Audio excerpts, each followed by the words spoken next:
राजू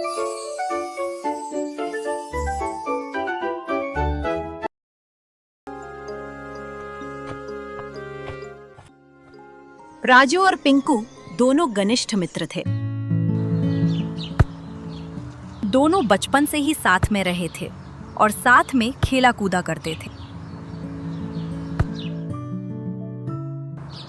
राजू बचपन से ताकतवर, तो वही पिंकू दिमाग से चतुर था। दोनों की दोस्ती और भाईचारा पूरे गांव में मशहूर था और आज दोनों साथ मिलकर एक सब्जी की दुकान खोलने जा रहे थे। दोनों की दोस्ती और भाईचारा आज भी बरकरार था और ये भाईचारा ही था जो दोनों ने साथ मिलकर आज सब्जी की दुकान का उद्घाटन किया। राजू सुबह सुबह मंडी से ताजी सब्जी लाता, तो वही पिंकू दुकान का हिसाब किताब देखता। देखते ही देखते दोनों की मेहनत रंग लाई और कुछ ही समय में गांव के लोगों की भीड़ उनकी दुकान के बाहर लगने लगी। अब दुकान से काफी मुनाफा भी होने लगा। वही राजू और पिंकू की ये तरक्की गांव में एक और सब्जी बेचने वाला जिसका नाम भोलू था, उसे रास न आई। पिछले कई दिनों से उसका काम काफी धीमा हो गया था। लोग आना कम हो गए थे। कारण थी राजू और पिंकू की दुकान, जिससे भोलू काफी गुस्सा था।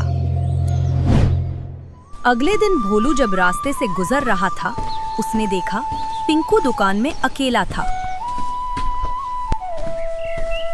तभी उसने मौके का फायदा उठाते हुए दोनों दोस्तों के बीच फूट डालने की योजना बनाई। पिंकू भैया, आज राजू नहीं आया क्या? अरे नहीं भैया, गांव से एक बड़ा ऑर्डर आया था, राजू उसे देने गया है। क्यों, क्या बात है? यहाँ से गुजर रहा था, सोचा थोड़ी देर बात करता चलूं। थोड़ी देर और बात करने के बाद भोलू ने अपनी चाल चली। पिंकू मेरे दोस्त, एक बात बताओ, क्या राजू मंडी के बाद कुछ सब्जियां घर में रखता है? तुम्हारा इस बात से क्या मतलब है? तुम कहना क्या चाहते हो? देखो, बुरा मत मानना, लेकिन मुझे लगता है राजू ज्यादा पैसे कमाने के लिए आधी सब्जियां तुम्हें बिना बताए और तुमसे छिप के गांव में बेचता है। ये कैसी बात कर रहे हो तुम? और भाई, राजू मेरे बचपन का दोस्त है, वो ऐसा नहीं कर सकता। मैं उसे अच्छी तरह से जानता हूँ। पिंकू बचपन से ही समझदार था। उसे भोलू की चाल समझने में ज्यादा समय ना लगा। भोलू, मैं समझ गया हूँ कि तुम हम दोनों मैं फूट डाल के अपनी दुकान चलाना चाहते हो, लेकिन हमारी दोस्ती तोड़ना कोई बच्चों का खेल नहीं। तुम्हारी भलाई इसी में है कि तुम अभी यहाँ से चले जाओ और अपना ध्यान अपनी दुकान में लगाओ। भोलू समझ गया कि उसकी दाल यहाँ नहीं गलने वाली। वो दुकान से बाहर आ गया और मन ही मन सोचने लगा। अरे, इनकी दोस्ती तो बड़ी ही मजबूत है और ये दोनों समझदार भी हैं। इनके लिए कुछ ठोस योजना बनानी होगी। उस रात भोलू राजू और पिंकू को अलग करने की योजना के बारे में सोचता रहा। पिंकू अपनी दोस्ती और चतुरता का मजबूत नमूना भोलू के सामने रख चुका था। वो जान गया था कि ये काम आसान नहीं होगा। अगली सुबह होते ही भोलू राजू के घर उसे मिलने चला गया। इस बार वो ज्यादा सतर्क था। अरे भोलू भैया, आज यहाँ का रास्ता कैसे भूल गए? ऐसी कोई बात नहीं, ये बताओ तुम्हारा काम धंधा कैसा चल रहा है? बस भैया, आपकी दुआ से घर का खर्च निकल जाता है। राजू की बातों से भोलू समझ गया कि उसे पिंकू ने उनकी पिछली मुलाकात के बारे में कुछ नहीं बताया और वो उसके षड्यंत्र के बारे में नहीं जानता। फिर थोड़ी देर और बात करने के बाद वो बोला, राजू, एक बात बताओ, क्या तुम्हें ऐसा नहीं लगता कि पिंकू तुम्हारा इस्तेमाल करता है? नहीं भैया, ऐसा तो कुछ नहीं। आपको ऐसा क्यों लगा? देखो, मैं तुम्हें अपना भाई समान मानता हूँ और मैंने कई बार महसूस किया है कि पिंकू तो खुद सिर्फ दुकान में बैठकर आराम से काम करता है और बाकी तुम सारा कठिन काम करते हो। भैया, वो कैसे? देखो, सुबह सुबह मंडी से तुम ही सब्जियां लाते हो और गांव से भी सारे ऑर्डर तुम ही पूरे करते हो, जिससे लोग तुम्हें नौकर और पिंकू को दुकान का मालिक समझते हैं। पिंकू तो आराम से दुकान का मालिक बनता फिरता है और तुम गधा मजदूरी करके लोगों की नजरों में नौकर। नहीं नहीं भैया, ऐसा तो कुछ नहीं। आप बेकार में चिंता कर रहे हैं। पिंकू हिसाब में अच्छा है, इसलिए दुकान वो संभालता है। मंडी मेरे घर से ज्यादा नजदीक है, इसलिए सुबह मैं ही सब्जियां लाता हूं। जैसा कि मैंने कहा, तुम मेरे लिए भाई समान हो। मुझसे तुम्हारे साथ होता ये अन्याय देखा नहीं गया। तुम काफी भोले आदमी हो। अगर तुम चाहो तो मेरे साथ आकर काम कर सकते हो। मैं तुम्हें आधा मुनाफा देने को तैयार हूं। काम भी तुम अपनी मर्जी से बांटना। फिर उसी दोपहर उसने अपने 2 साथी तैयार किए और अपनी अगली चाल चली। तुम दोनों अच्छी तरह से समझ गए हो ना? पहला साथी दुकान में पहुंचकर बोला, पिंकू भैया कैसे हो? और ये जरा 1 किलो टमाटर देना। राजू जरा 1 किलो टमाटर लाना। अरे भाई, आपने नया नौकर कब से रख लिया? नौकर शब्द सुनते ही राजू चौंक गया और फिर थोड़ा गुस्सा हो गया। अरे नहीं भाई, ये तो मेरा दोस्त राजू है और ये नौकर नहीं बल्कि दुकान का मालिक और मेरा साथी है। पिंकू की बात सुनकर राजू थोड़ा शांत हुआ। फिर सब्जियां लेने के बाद पहला साथी दुकान से चलता बना।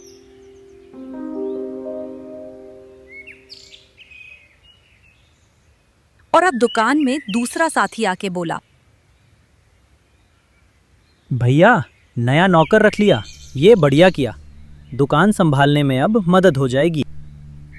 अब दोबारा खुद को पिंकू का नौकर सुनते ही राजू गुस्से से भर गया और अब उसे भोलू की कही बात याद आने लगी। पिंकू तो आराम से दुकान का मालिक बनता फिरता है और तुम गधा मजदूरी करके लोगों की नजरों में नौकर। अब भोलू की कही बात राजू के मन में बैठ गई।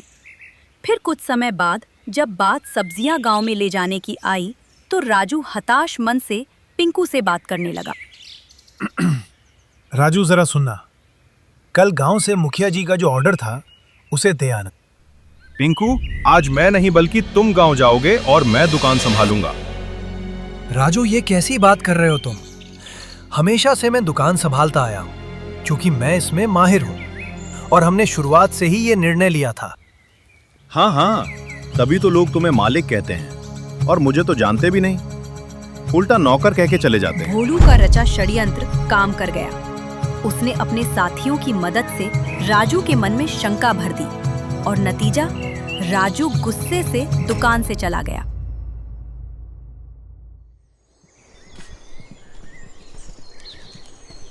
अगले दिन पिंकू दुकान में आते ही हैरान रह गया।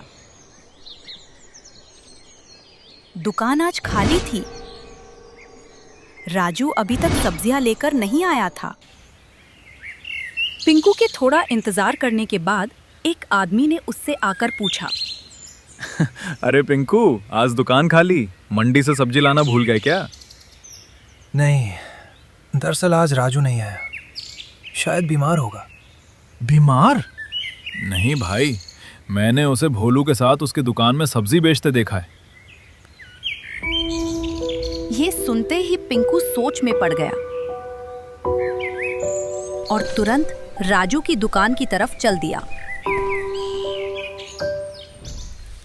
भोलू की दुकान में पहुंचकर पिंकू ने देखा राजू भोलू के साथ मिलकर सब्जियां बेच रहा था, जिसे देख पिंकू उदास था। तभी उसने देखा भोलू राजू से छुपा के पैसे चोरी चुपके अपनी जेब में रख रहा था। ये देख पिंकू थोड़ा सोच में पड़ गया और फिर उसे भोलू का उसकी दुकान में आना और भड़काऊ बातें करना याद आया। पिंकू समझ गया ये भोलू का ही रचा कोई षड्यंत्र है और उसने ही राजू को उसके खिलाफ भड़काया है। फिर पिंकू थोड़ा भेस बदल भोलू की दुकान में गया।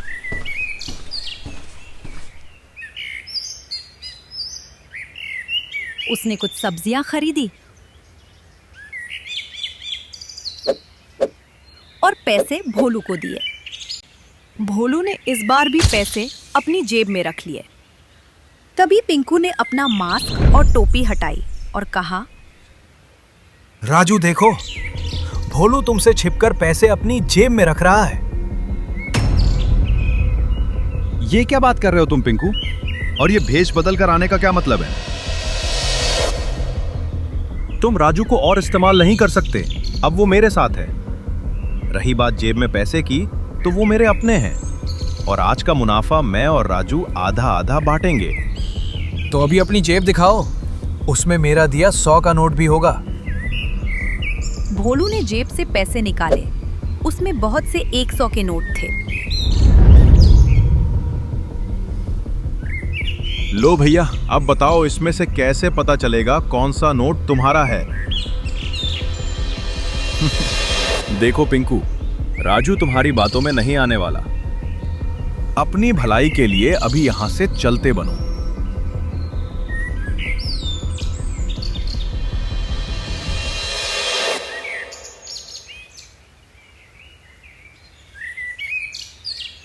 मित्र, क्या तुम्हें मुझ पे इतना भी भरोसा नहीं जो तुम इस पाखंडी की बातों में आ गए?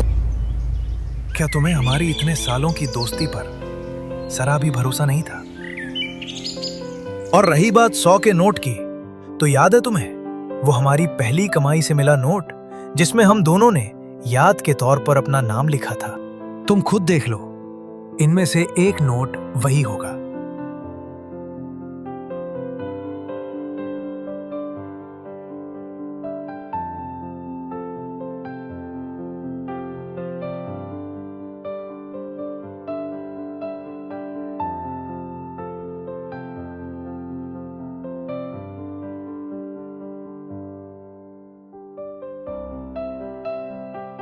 माफ करना दोस्त, मुझसे बड़ी भूल हो गई।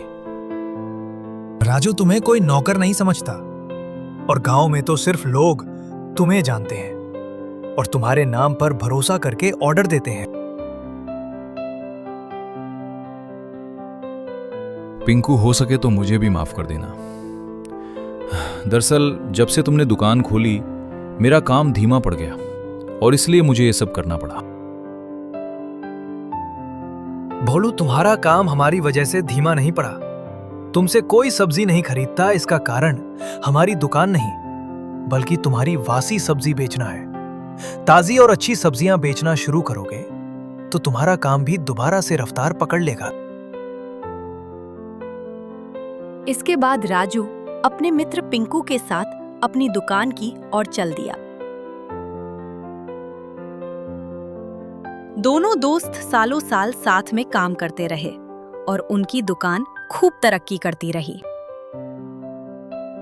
वही भोलू पिंकू की बात मान ताजी और अच्छी सब्जियां बेचने लगा, जिसके कारण उसकी सब्जियां भी बिकने लगी और वो भी हंसी खुशी जीवन यापन करने लगा।